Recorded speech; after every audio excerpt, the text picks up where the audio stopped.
Students, welcome back in the session of social science. So today we are going to read about medieval times architecture.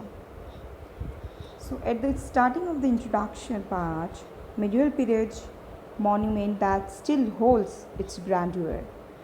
Actually, the medieval period is known for architecture, painting, languages and literature structure were constructed in the different architectural style like monuments, construction, showcase, and many aspects of an emperor or the empire as a whole.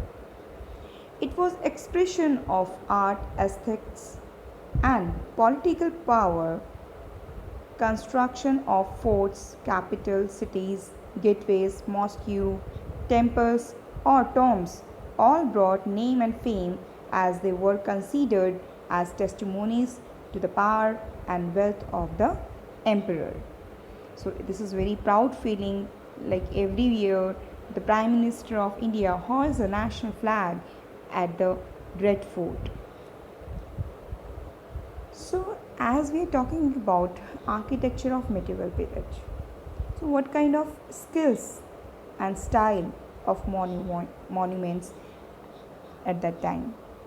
Monuments of a particular period in history are recognized by the style, designs, and material used like marble and red sandstones, for example, during the period between the 7th and 10th centuries.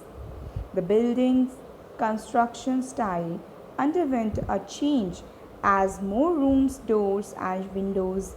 What are the two buildings? Horizontal beam was placed across two vertical columns between the age and 13th century style was known as trabeat or cobbled style of architecture. So this was the style and skills at the time of medieval time period. So now here we'll talk about temple architecture between 800 to 1200 CE. So during this period, a number of temples were constructed all over India.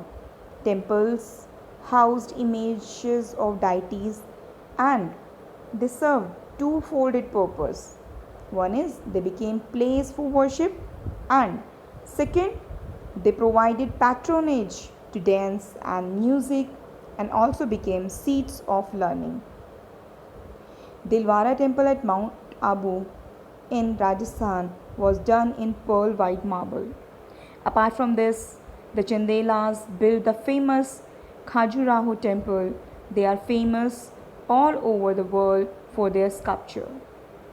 Anhilwara was the capital of Solanki rulers, and hundred of temples in Anhilwara in Gujarat is another great example of architecture. Here next we'll talk about architecture during Sultanate period. What kind of architecture innovated by the Sultanate? So new style and techniques were introduced by the Turks and Afghans who came into India and later settled here. The ordinary existing style of Indian architecture has these distinct features like courtyards, colonnades, Hindu structure like temples, balconies, and decoration, beautification, and carving style was existing at that time period. So what they have done, these features were merged artistically with the new style brought by the Turks and Afghans. This fusion gave birth to the Indo-Islamic style of the architecture. Style was used while constructing palaces. Most used towers and forts construction were carried out by different dynasties of the medieval period. The ruler of Delhi Sultanate period built dome palaces and forts and gardens.